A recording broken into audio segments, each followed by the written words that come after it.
welcome. You're watching Budget of Hope, an initiative by ICICIdirect.com, and I have a very special guest with me, Mr. Ashutosh Khajuria, Executive Director and CFO of Federal Bank. Welcome, Mr. Khajuria. Thank you. Thank you for having me here. Most welcome, sir. My pleasure. Let's start with the most basic question that everybody is hoping from the budget: fiscal consolidation. What do you think should be the government's plan for fiscal consolidation this time? I mean, there are quite a bit of challenges. We all went through a critical crisis. What is expected of the budget this time? See, under FRBM Act way back in 2003-04, the target set was 3% of GDP. And we were quite close to that. We were literally kissing that particular number somewhere around 2007-08 or so. And then Lehman happened. And just to push growth, once again, the easing happened, and in 2009, 10, 10, 11, we could maintain a very high rate of growth, but at the cost of fiscal expansion, and that resulted into inflation, and we had a double-digit inflation after a long time. So, and it persisted for at least 2 to 3 years, and then from 2013-14, we started, tightening the purse, and accordingly, I think the fiscal consolidation once again became an important sort of objective of not only the monetary authority, because monetary authority cannot do anything on the fiscal side, but they can corroborate through their policies and all. So monetary policies together with fiscal policies were towards, controlling, checking inflation, and price control became the main target, and that is the mandate given to the Reserve Bank of India also to keep inflation within a 2% to 6% band, 4% being the target, and plus minus 2% on either side. And touchwood, I think during Governor Dr. Rajan's time, and subsequently also, we were in a position. In fact, we dipped below 2% also. So I think we were, Reserve Bank of India's expectation, on the inflation probably was little off on the lower side. While they were expecting 3, 3.5, 4 and all, the actual inflation used to be closer to 2%, 2.5% or so. So that was the case. And then, of course, the government came back, with a resounding sort of mandate once again in 2019. And the target of moving towards 3% of GDP once again looked like it may happen, but for pandemic, and even the roadmap was given that by FY20 we should have been closer to 3% of GDP or so. But that was not to happen. 2021, FY21, we all know, government had a market borrowing program in excess of 13,70,000 crores, and that probably in my lifetime, or rather anybody's in India's lifetime, independent India's lifetime, would have been the highest. And why? Before 47, of course, these numbers were not to be even dreamt of. I mean, such a huge market borrowing, such a vast expansion, because we were hit on the revenue side more severely than on the expenditure side. It was not a creation or expenditure, it was more to do with the revenue. And practically for almost 4 months, it was a standstill on the economic activity. So whether it was industrial activity because of lockdown. Now I think the glimmer of hope is there once again. We see the light at the end of the tunnel. My expectation is that with 8% real GDP contraction, which is what the economists are now talking about after having made all sorts of predictions. They are talking of now 8 to 8.5% of negative growth in this financial year, and that's the real one. So nominal would be somewhere around 4 to 4.5%, because you have to give credence to the inflation part also. Inflation had been quite, I won't call it very high, but it had been quite modest and all. In fact, a couple of months it was above 7% also.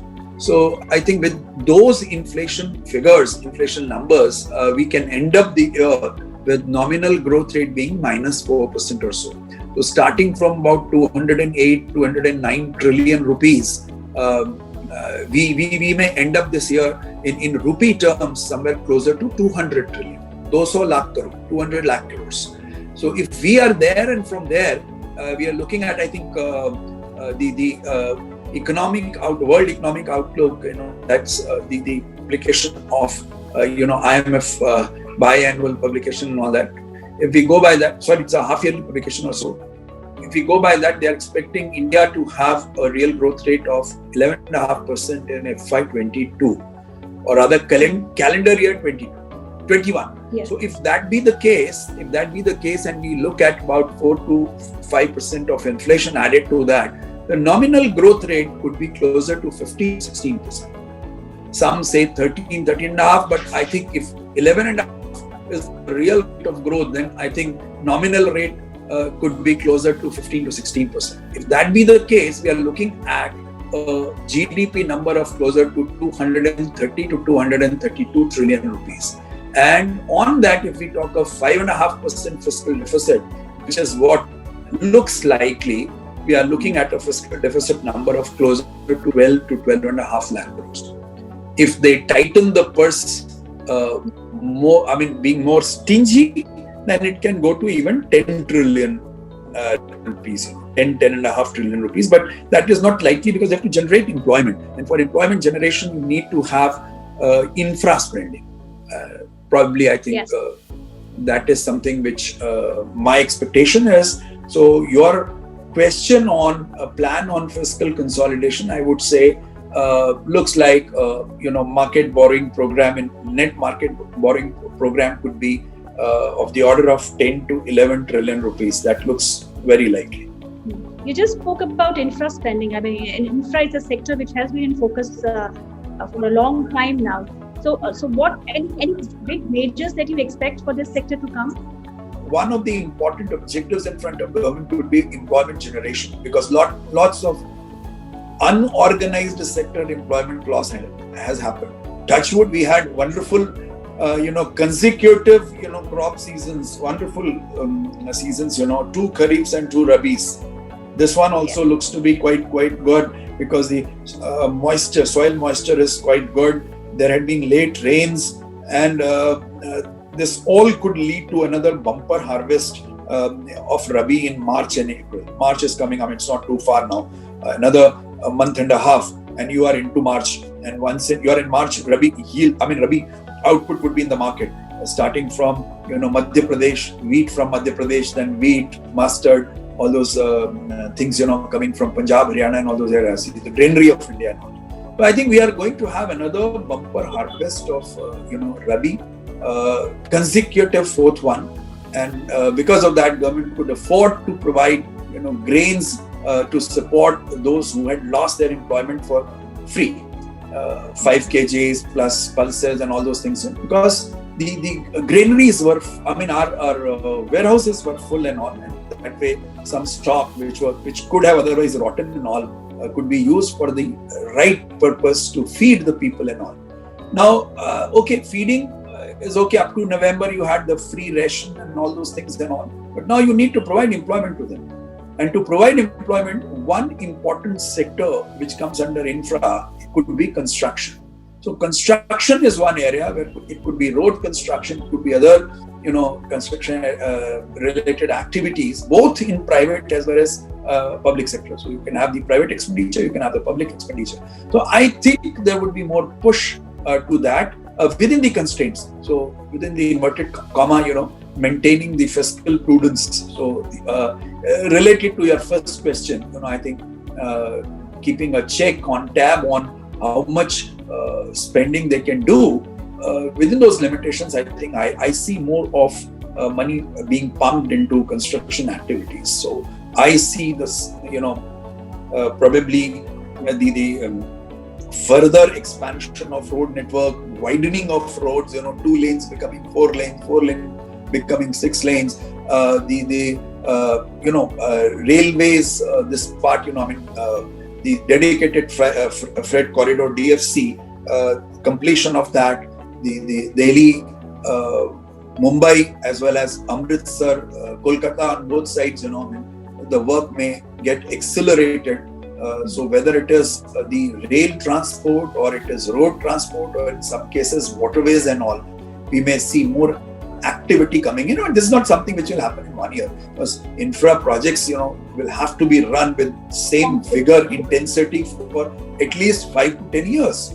Yeah. Then you will see that. And I think focus of state governments also is there. So you would see both central as well as state governments looking at public expenditure going into for that. And of course, health infrastructure could also be further strengthened.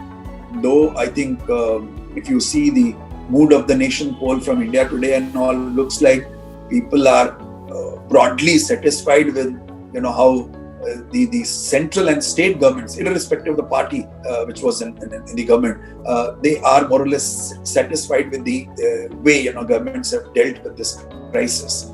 So, but then I think there are some gaps, there are some clearly identified holes which need to be plugged. So I think I see some investment going into health as well.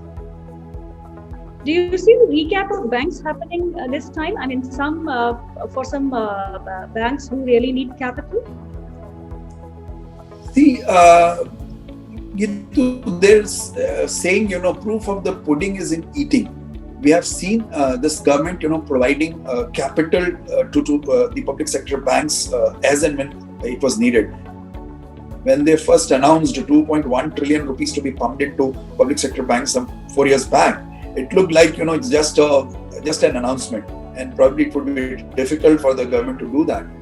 But we have seen, whether it was Mr. Jaitley who was the finance minister, or subsequently Madam Nirmala Sitharaman, there have been enough money pumped into public sector banks in the form of recapitalization bonds and various other and it was very timely. I mean, the banks also, these public sector banks also went into raising through their own means.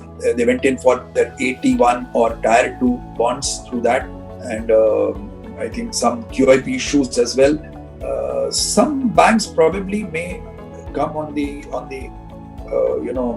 block for privatization. So I think they have already made an announcement as far as IDBI Bank is concerned, because IDBI Bank, despite being owned by LIC and Government of India, has been classified as a private sector bank. So it's now a private sector bank. So once it's announced as a private sector bank, despite holdings, majority holding by LIC and Government of India, looks like government is going to shed its stake there, gradually. How much and when? It's $1 billion question. Bad bank concept has again resurfaced. Any possibility of this being announced in this budget? Pardon? Please come again. Bad bank. Bad bank. Yeah. I was listening to Mr. Uday Kotak today. He says one bad bank would not suffice. We'll have to have multiple bad banks. So we have, like the way we have ARCs right now, asset reconstruction companies. We may have, multiple, because he says to create a market, you need more players. So if you want the transactions also to happen between the banks and all, one would not suffice. So whether in public sector or in, AIF route or so, through investments in that, because right now AIFs can't invest, they can't directly buy loans. They have to depend on ARCs to get the loan converted into securitization receipt first.